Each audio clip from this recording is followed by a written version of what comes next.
திரும்பவும் ஒரு கொடுக்காப்பள்ளி வீடியோ தான். இதே பாருங்க செம்மையாக இருக்கிறதா இருக்குது. நாங்கள் ஒர்க் முடிச்சுட்டு வரும்போது நாங்கள் வர வழியில் தான் இருக்கோம். ஆனால் அந்த காம்பஸ்குள்ளே தான் இல்லை, யாரும் எதுவும் சொல்ல மாட்டாங்க. வரும்போது நிறைய தொங்குச்சு. எல்லாமே பசங்களை வச்சு அடிச்சு நல்லா பொண்ணாக இருக்குது. அந்த வீடுகளால் எடுக்க முடியல. ஒரு டைம் எடுத்து போகிறோம். நல்லா இருந்துச்சு பாருங்க. நிறைய அங்கே பறித்து கொடுத்தவங்க ஹெல்ப் பண்ணவங்களுக்கு எல்லாருக்கும் கொஞ்சம் கொஞ்சம் கொடுத்துட்டு நான் வரும்போது கொஞ்சம் எக்ஸ்ட்ரா எடுத்துகிட்டு வந்துட்டேன். ஏன்னா கிளி சாப்பிட்றாங்க, நிறைய கிளிங்க உட்காந்து சாப்பிட்டுருக்காங்க. சரி அவங்க கொஞ்சம் சாப்பிட்டா எல்லாத்தையுமே கொஞ்சம் விட்டுட்டு கொஞ்சம் மட்டும் பறிச்சுட்டு வந்துட்டோம். இதை அடித்து இதை பார்க்கும்போது சின்ன வயசு ஞாபகம் ரொம்ப அந்த ஒரு ஃபீலுக்கு போயாச்சு.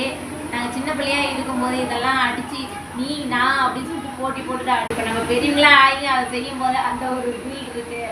ஜாலியாக இருந்துச்சு பாருங்க, செம்மையாக இருக்குது. இதெல்லாம் வந்து உடம்புக்கு ரொம்ப நல்லது, மருத்துவ குணம்னு சொல்கிறாங்க பாருங்க. இதெல்லாம் இதை நாங்கள் 2 நாளைக்கு வச்சுக்கிட்டு சாப்பிட்டு டவுனில் பார்த்தீங்கன்னா கூர் கட்டி விற்பாங்க. நாங்கள் இது வரைக்கும் வாங்கினது கிடையாது. எங்களுக்கு தான் ஃப்ரீயாகவே கிடைக்குது இல்லையா, நேச்சுரலாக கிடைக்குது பாருங்க. அங்கே வேற லெவல் சேமா, அது என்ன சொல்கிறது, அது அப்படியே நாக்கில் வச்சு சாப்பிட்றதுக்கு சாப்பிட்டா வாய் ஒரு மாதிரி இருக்குது. பட் விட்டு சாப்பிட்டா நல்லாயிருக்கும். ஹை ஃப்ரெண்ட்ஸ், நல்லா இருக்குது. நல்லா ஸ்வீட்டாக நல்லா டேஸ்ட்டாக இருக்குது. லைட்டாக ஃப்ரெண்ட்ஸ் எங்கள் வீடியோ பிடிச்சிருந்தா லைக் பண்ணுங்கள், ஷேர் பண்ணுங்கள். புதுசாக பார்க்குறீங்கன்னா பெல் பட்டனை கிளிக் பண்ணுங்கள். திரும்பவும் ஒரு வீடியோ பார்க்கலாம்.